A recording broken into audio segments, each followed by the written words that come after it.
നമസ്കാരം. പഹൽഗാം ഭീകരാക്രമണത്തിന് ശേഷം ഇന്ത്യ കടുത്ത നിലപാടുകളാണ് കൈക്കൊണ്ടത്. ഭീകരതയ്ക്കെതിരെ സന്ധിയില്ലാ പോരാട്ടമായിരിക്കും ഉണ്ടാകുക എന്നാണ് തുടക്കം മുതൽ തന്നെ നരേന്ദ്രമോദി പറഞ്ഞത്. അതായത് പഹൽഗാമിലെ ഭീകരാക്രമണത്തിന് ശേഷം മോദി ഒരു കടുത്ത നിലപാടുകൾ എടുക്കുകയായിരുന്നു.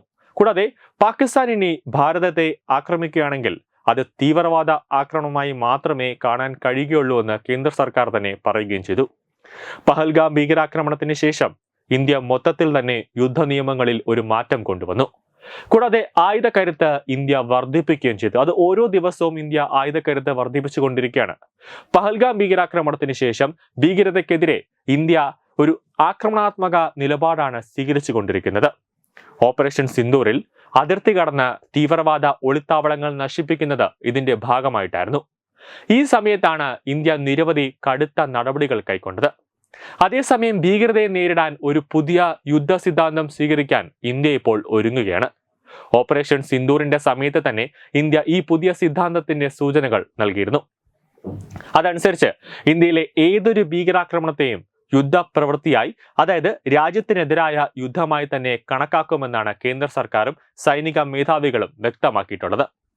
ഭീകരതയ്ക്ക് അഭയം നൽകി പാകിസ്ഥാൻ എപ്പോഴും ഒളിഞ്ഞും തെളിഞ്ഞും ആക്രമണം നടത്തിയിട്ടുണ്ട്.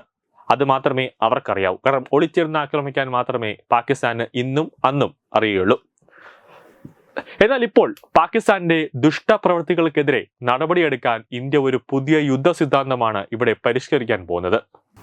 അങ്ങനെ ചീഫ് ഓഫ് ഡിഫൻസ് സ്റ്റാഫിന്റെ നേതൃത്വത്തിൽ ആ പദ്ധതിക്ക് ഒരു ഇടക്കാല രൂപം ഉടൻ നൽകുമെന്നും, കൂടാതെ അത് പ്രകാരമായിരിക്കും ഇനി ശത്രുക്കളോടുള്ള സമീപനവുമെന്നാണ് കേന്ദ്ര സർക്കാരിന്റെ തീരുമാനം.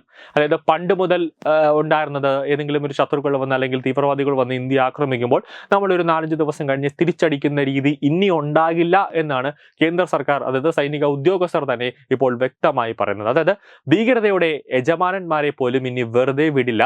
പാകിസ്ഥാന് നേരിട്ടുള്ള സന്ദേശം ഓപ്പറേഷൻ സിന്ദൂറിലൂടെ നൽകിയിട്ടുണ്ടെന്നും കാർഗിൽ വിജയ് ദിവസ് ആഘോഷത്തിനിടെ ലഡാക്കിൽ സംഘടിപ്പിച്ച ഒരു പരിപാടിയിൽ Indian army chief general Upendra Dwivedi പറഞ്ഞു.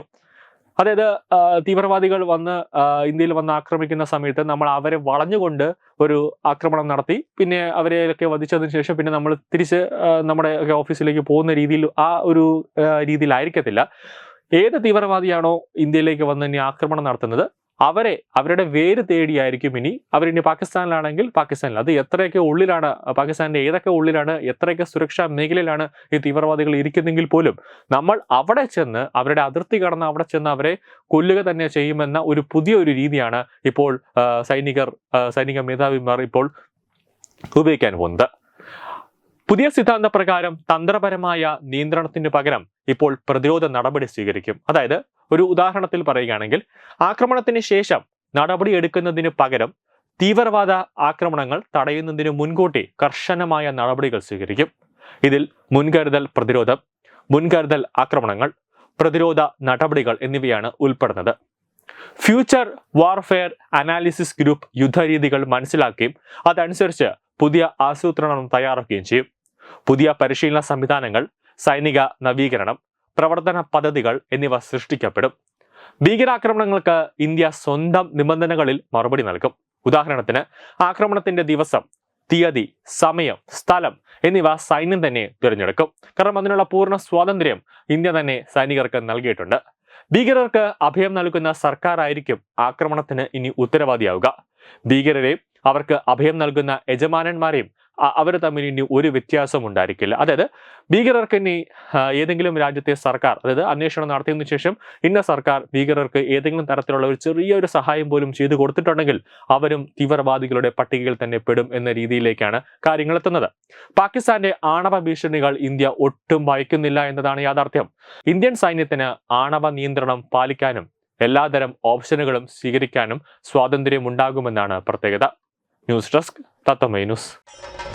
ഭാരതത്തിലെ അതിപ്രശസ്തമായ ക്ഷേത്രങ്ങളിലേക്ക് മലയാളം ന്യൂസ് നെറ്റ്വർക്ക് സംഘടിപ്പിക്കുന്ന ആധ്യാത്മിക യാത്രകൾ. പ്രമുഖ ട്രാവൽ ഏജൻസിയായ യാത്രാനന്ദയുമായി ചേർന്ന് മലയാളം ന്യൂസ് നെറ്റ്വർക്ക് ഒരുക്കുന്ന യാത്രയിൽ ചുരുങ്ങിയ നിരക്കിൽ നിങ്ങൾക്കും പങ്കാളികളാകാം. ഭാരതത്തിലെ പ്രമുഖ ശക്തിപീഠമായ അസമിലെ കാമാഖ്യ ക്ഷേത്രത്തിലേക്കാണ് ആദ്യ യാത്ര. കാമരൂപമെന്ന് കാളിദാസനും പ്രാഗ്ജ്യോതിഷപുരമെന്ന വ്യാസനും വിളിച്ച അതിമനോഹരമായ സംസ്ഥാനമാണ് അസം. സമമായി മറ്റൊന്നില്ല എന്നാണ് അസമിന്റെ അർത്ഥം. ബ്രഹ്മപുത്ര നദിയും ഹിമാലയവും ദൃശ്യചാരുത കൊണ്ട് അനുഗ്രഹിച്ച അസമിലെ കാമാഖ്യ ഇന്ത്യയിലെ തന്നെ ഏറ്റവും പ്രധാനപ്പെട്ട കാളി ക്ഷേത്രങ്ങളിലൊന്നാണ്. കാമാഖ്യ ക്ഷേത്ര സന്ദർശനത്തിന് ശേഷം കിഴക്കിന്റെ സ്വിറ്റ്സർലാൻഡ് എന്നറിയപ്പെടുന്ന മേഘാലയയിലെ ഷില്ലോങ് നഗരവും ചിറാപുഞ്ചിയും അതിമനോഹരമായ മഴക്കാടുകളും ഹിമാലയൻ കാറ്റ് ചൂളം വിളിക്കുന്ന താഴ്വരകളും മേഘങ്ങളെ ഉമ്മവയ്ക്കുന്ന ചെറുകുന്നുകളും കണ്ണാടി പോലെ ജലമൊഴുകുന്ന ഉമയാങ് നദിയും സന്ദർശിക്കുന്നു. ജീവിതത്തിൽ ഒരിക്കലെങ്കിലും കണ്ടിരിക്കേണ്ട ഈ അത്ഭുത ലോകത്തിലേക്ക് നിങ്ങളെ സ്വാഗതം ചെയ്യുന്നു. വിമാന ടിക്കറ്റും ചിലവുകളും ഉൾപ്പെടെ 65,000 രൂപ ചിലവ് വരുന്ന ഈ പാക്കേജ് 59,000 രൂപയ്ക്ക് മലയാളം ന്യൂസ് നെറ്റ്വർക്ക് നിങ്ങൾക്ക് ലഭ്യമാക്കുന്നു. ആദ്യം ബുക്ക് ചെയ്യുന്ന 5 പേർക്ക് 56,000 രൂപയ്ക്ക് ഏർലി ബേർഡ് ഓഫറും ലഭ്യമാണ്. കൂടുതൽ വിവരങ്ങൾക്ക് ഇനി പറയുന്ന നമ്പറിൽ ബന്ധപ്പെടുക. 8089001200 അല്ലെങ്കിൽ 7736549234.